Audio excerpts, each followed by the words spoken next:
Hey, what's up? It's Chris back here with another review.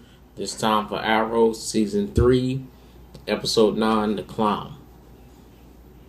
Before I get into it, give me a thumbs up, subscribe if you like this video. Overall, I enjoyed the episode. Thought it was cool. Like, they kind of twisted it a little bit for you, but I enjoyed it. Like, I enjoyed the interaction between Felicity and Ray Palmer. And the dude playing Ra's al Ghul, or Ra's al Ghul, I don't know how it's pronounced. I think it's Ra's or Raz. I'm not entirely sure, but dude who's playing him, I wasn't really for sure if I liked the actor or not until that last scene, and then I enjoyed him. I think he did a fantastic job. You had Nessa make an appearance. I think the guy from the one that from the flashbacks when like Oliver was in China, Maseo, he's in the League of Assassins now. But alright, let's get into it. Like, pretty much, Nessa and Maseo comes to him, pretty much tell him, we gave you time to find Sarah's killer. You taking too long? Find in 2 days or we killing 50 people a night. That was pretty much it. And they were scrambling to find out what's going on. I love Thea this episode because from jump, you can go back and watch my reviews for Arrow and you'll catch me say it. I said Thea killed Sarah. I knew it. I knew Thea killed Sarah. Now, the way they played it is Michael Merlin tells Oliver that she drank some sort of hallucinogenic tea, which makes her susceptible to suggestions, and she wouldn't remember it afterwards. But I knew she did. Because they kind of gloss over it.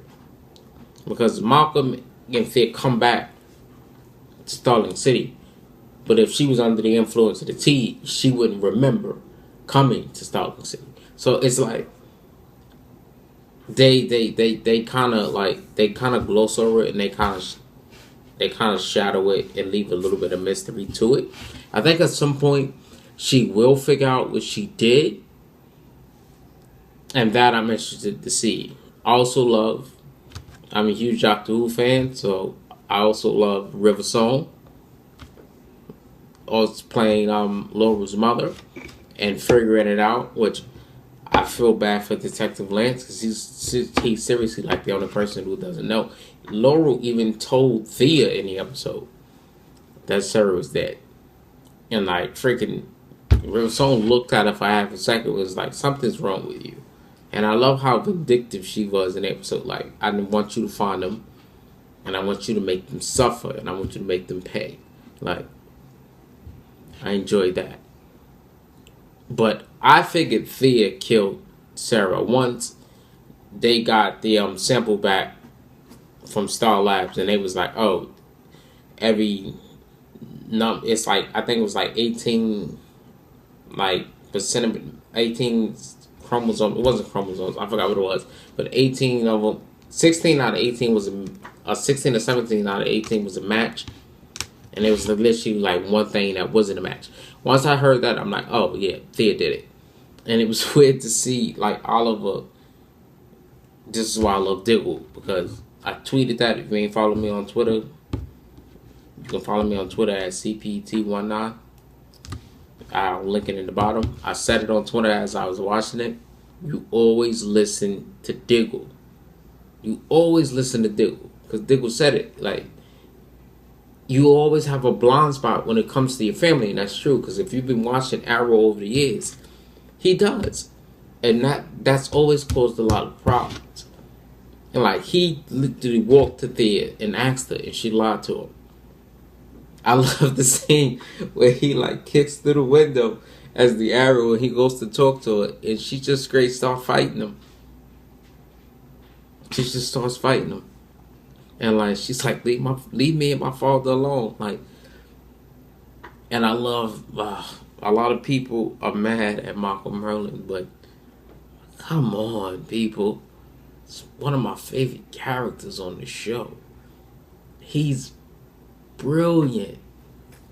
He's like behind the scenes, orchestrating everything. Even when you don't think he's there, he's there. Like, I love Malcolm Murray. Maybe because I love John Barrowman, the actor, but it's a combination between him and the way the character is written. I just love it. So then you also had Ray Palmer. Pretty much, he gave his little backstory. It's different from what it is in the comics. It's a bit different, but it's cool. Like, he tells, like, Felicity, I had a girl, one of the mirror guru freaks, beat my ass, broke my leg, snapped her neck. And then he revealed the Atom suit, and he gave the acronym, but I don't quite remember it now. But I know the showrunners was essentially saying he isn't gonna shrink. He isn't gonna shrink. It's gonna be more like a suit that has a lot of technology that helps him fight crime. So essentially, he's gonna be like a lower tech kind of Iron Man. Is what it seems where they're going. I think they should, if he's gonna do the Atom, just make him shrink. But I don't know for sure if they're not gonna do that. It was another one of my favorite moments where he was talking to her. He was like, and I want you to help me. And she just looked like, why does this keep happening to me? Like, that was like one of my favorite lines from the episode. And Oliver also told Felicity he loved her, which is cool. And then we get into the last minutes of the episode. Ra's al Ghul or Ra's al Ghul, whichever you prefer, beat Oliver's ass like he was a child. It wasn't even as badass as the Arrow is. It wasn't even a competition. It just wasn't. I enjoyed the fight. I thought it was cool, but he beat his ass. And then he killed him. Well, presumably killed him. He ain't dead. It's a lot of theories pretty much saying, like, that Masao's gonna take him either to the Lazarus pit or, like, I also read a theory that pretty much said that, like, he's on the edge of death and him and Roz set it up, that he didn't stab him. That's why he stabbed him through the stomach. I don't like that theory. I'm assuming they're going to introduce the Lazarus pit. That's, to me, I would enjoy that. That would be the only logic. If they just go off like, oh yeah, he stabbed him and he fell off a mountain and he was still alive somehow, that's just, I don't think that's feasible, but they may do that. But yeah, also, like, when Oliver was going to talk to Roz and he was like lying to him, I was thinking the whole time, like, dude, this is Ra's al Ghul. Like, what do you, a Ra's al Ghul? I switch between pronunciations of it. You can clearly see that he saw through the lies. Then you challenge this man to a duel, and I think they kind of hinted to the Lazarus pit because he said he hasn't been challenged to a duel in 67 years. But if you look at the actor, he only looks about late 30s, early 40s. So, I'm assuming they're gonna introduce the Lazarus pit.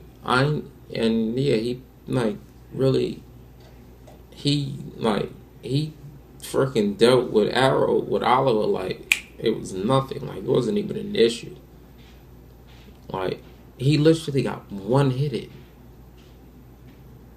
It was like, it wasn't even an issue. And that's what led me to put the comment on Twitter and everywhere. Like, it's only one man who can fuck with the demon's head, and his name is Bruce Wayne. Like,